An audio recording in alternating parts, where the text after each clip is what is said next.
So, given that we think the DeFi summer's around the corner, and perhaps the DeFi autumn, if we're lucky, depending on how the market waves go, what do we think the next narratives are in crypto? And I'm gonna let DJ Sam kick that off. Yeah, it's a very good question, right? I mean, we had the DeFi boom, we had the NFT boom. Now, next, what's coming along is really difficult to say. Crypto just surprises all of us. I think we can say that. But what I think is we'll just see a lot more maturation and a lot of, I would say, better market fit and segmentation of different products. So like in DeFi, right? That's an umbrella term for yield farming, staking, other ways to generate returns are like vaults. And then now we have like DeFi insurance and synthetics. I think each of those verticals will become much more defined and have, I would say, very good user experience.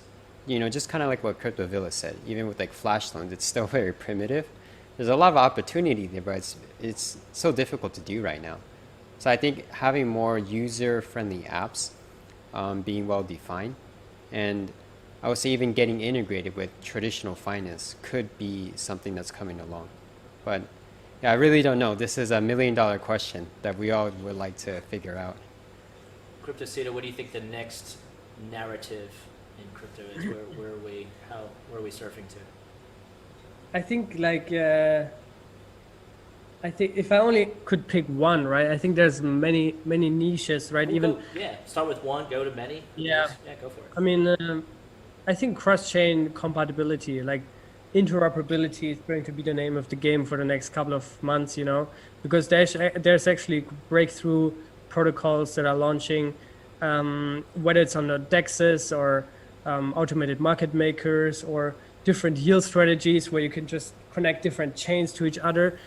I think this is going to be so cool and going to be probably one of the killer applications. Other than that, I think DeFi as a whole is gonna, keep going on. I think those big blue chip protocols like Aave, Compound, Uniswap, I think they're only gonna go up. They're gonna just see like fostering that position, and I think that's going to keep going on in terms of growth. Then another thing that I see is definitely scaling solutions, right? So we see Optimism, Arbitrum, those kind of things are launching, and not necessarily with their own coins, but makes Ethereum scalable at least. So we could probably see another push on Ethereum itself. That can also probably be another narrative. But other than that, I think the whole green energy debate, this can be another narrative, where very green blockchains, or at least green technologies, right? You can even build on directed acyclic graph technology, which is not a blockchain, but it's very green and very efficient. It doesn't require hardware. So that's why I'm betting also on coins like Hedera, or even Nano has also DAG. There's a lot of more like that, IOTA as well. But this could be another thing. Also payments, right? Micropayments, I think it's a huge field that also requires growth because people need alternatives, right? Like we're seeing a lot of countries now having really growing inflation rates, especially in Latin America, but also in Africa, even in Europe, right? Like they're talking about the euro being inflated and we should all brace for inflation. So I think payment coins hopefully will also see more adoption in the real world. This could also be another narrative, maybe not such a hype narrative, but maybe a very functional narrative.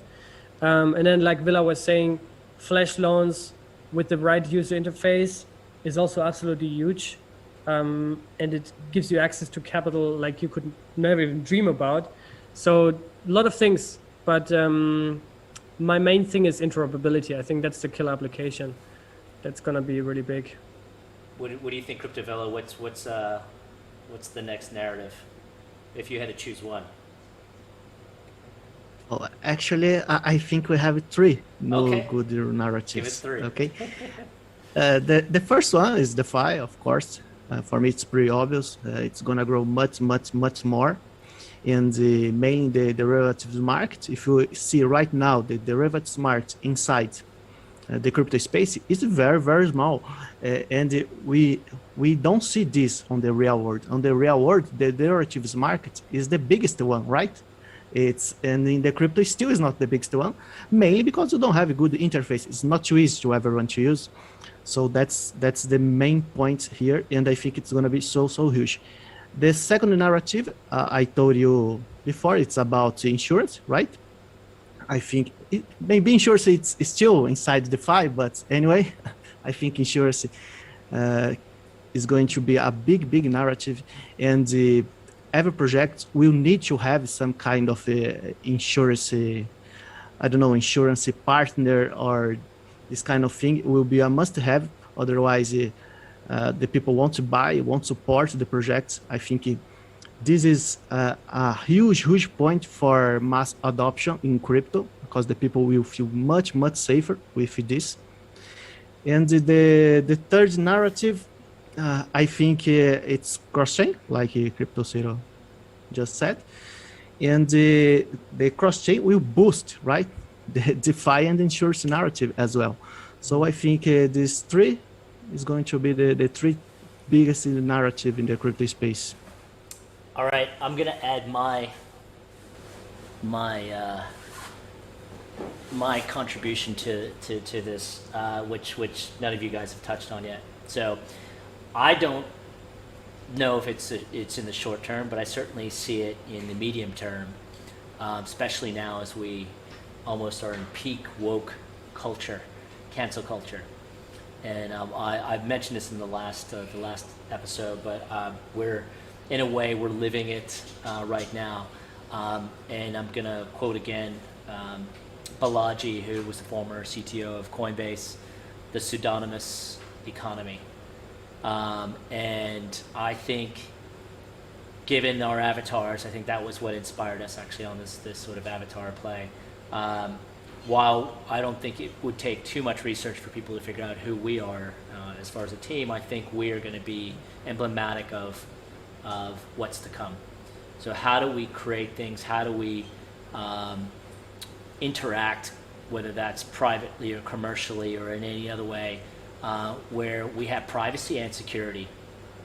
And I think crypto is already built on that premise, but I think now, especially when we talk about monitoring transactions and a lot of, we got fudded a little bit on one of our AMAs and like, oh, who are these guys? They're hiding behind. It's like, we didn't say anything, but I wanted to say, what about how this all got started? His name was Satoshi. So I think that is going to be coming more and more to the foreground. It will be functional. It will be a functional play. Right now, we're still playing at the edges because a lot of these, obviously, a lot of these projects are that have come to the surface are scammy or inadequate at best, for whatever reason. But I think ultimately, as we start to get more viability and trust in the technology, we're going to really, and we already are, right? Privacy is already a threat, right? You have government-wide, statewide surveillance, and then you already have, we're policing ourselves. We're pointing each other's for saying things that are not favorable to opinions. So I think that's going to start begetting a new revolution, and one where people can create reputations behind characters, whether that's online, online, whether it's in a gaming world, virtual world, or whether it's offline, where we're kind of sort of offline with these avatars, right? So I think that's going to be something we'll test. We're actually testing it now in real time. So that's kind of where, I don't know how soon that narrative will come about, but I think it certainly will get more and more traction, and I'd like to say that we're helping contribute at least to that conversation in some way, shape, or form. So so that's So your narrative is privacy or what? I think it's not just privacy, but it's security. Privacy is one angle, but for example, a lot of these well-known influencers. I mean, top well-known influencers. What's to stop some random person from Like the Villa street? and me, yes. Exactly. But I mean, yeah, you have the likes of Vitalik, and you have and they're very accessible, right? I mean, you can just walk up to them, and look, I just think it makes you a target, and especially when you have such, you know, when the disparity of wealth will be more obvious, and I think it will be in the coming years. You're just going to be a target. And I think no one wants to be, you know, whether it's on your own personal security or more importantly your own family's security. So I don't know. There's a lot of reasons, and I think those will be hashed out in public, and I think there will be a divide of people that will, you know, sort of, even people that have public personas, they'll continue. There's no reason why you can't have a public persona, a pseudonymous persona, and even an anonymous persona. Like, you can have all three simultaneously. One doesn't preclude the other. Yeah. So, yeah. But I think generally people just like to have a face, you know, just in case something goes good or bad, that they have something to, you know, point on. For example, and Charles talks about this also in the podcast with Lex, this 2016 DAO hack on Ethereum, right? Vitalik had nothing to do with it, but he was blamed for it, right? Or Cardano today, right? Everyone's pointing at Charles Hoskinson. Oh my God, he's the founder of Cardano, but he's not a main developer, right? There's hundreds of developers behind IOHK, right? Or Gavin Wood, who is the face of Polkadot, but there's hundreds of Polkadot developers at parity, right? So I think most people don't really, I think it's just like a thing that our brains want to have some face affiliated to a project. It gives us more security, especially if we like the person, right? But in reality, it's a facade, right? Because I don't know the developers personally, right? I don't know Ethereum developers. I have no idea who is actually making that transition to ETH2, right? Of course, if I would dig deeper and really spend a lot of time with it, probably I would find them out. You know, I could even talk to them probably, but most people don't do that. And I think this whole privacy thing, of course, you know, there's a lot of people that consciously want to remain anonymous because they have bad plans from day one, right? They want to rug pull or scam their own community. Of course, that's a different thing. But I think for the rest of the people, I think it's more that they just want to have a face, you know, just to see who is behind it so they can feel better. Even though it doesn't really make sense. Yeah, I get that. I get that, and I think it's demonstrably clear. But I mean, the elephant in the room is the biggest crypto project on earth, and that's Bitcoin. So no one's saying, "Oh, I don't trust Bitcoin because Satoshi." So you don't believe it's correct, right? I mean, yeah. I mean, if anything, you could argue, at least and this is kind of another part of the show actually, is to build credibility behind, you know, these characters. I mean, they're really us. You know, I mean, we were playing around with voice mods. I think we're really doing that for fun and effects. But I think at the end of the day, the work speaks for itself. The work speaks for itself. The project speaks for itself. The partnerships, you know, all that stuff. You know, it's certainly hard. You can do it without any of that, and you know, just let the code freaks. Ultimately, the code should speak for itself, right? Yeah, I don't know. Do you have any comments, DJ Sam? Since you're my avatar brother. Yeah, I mean, just to add on, I know, you know, I have a name, DJ Sam. We have MC Liquid. You know, we have these cool avatars, right? Just kind of play with it. This is more for like fun, but the way I see this DJs of DeFi movement is, it's not about me. It's not about the individual MC Liquid, but really more like the embodiment of like the values and the ideas that we want to portray. And even in this discussion together, right, we're talking about, I would say, unique perspectives that we have as people directly in the industry. You know, people aren't going to find this in the textbook, so it's really just for us to share the knowledge, really educate, and see how we can provide more value to the rest of the world.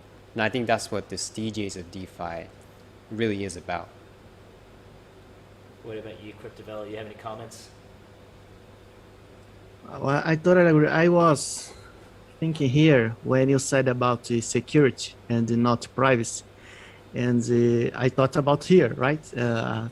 Third world country, and you have many security problems, many security issues, and that's why, for example, here in Brazil, we don't have too many YouTubers, right, talking about crypto. That's one reason why, because the people don't feel safe, and by using an avatar, it won't mean, for example, that people wanna privacy or don't wanna how can I say, wanna hide something. It's not this about. It's about just security, you know. And I like this. I like this.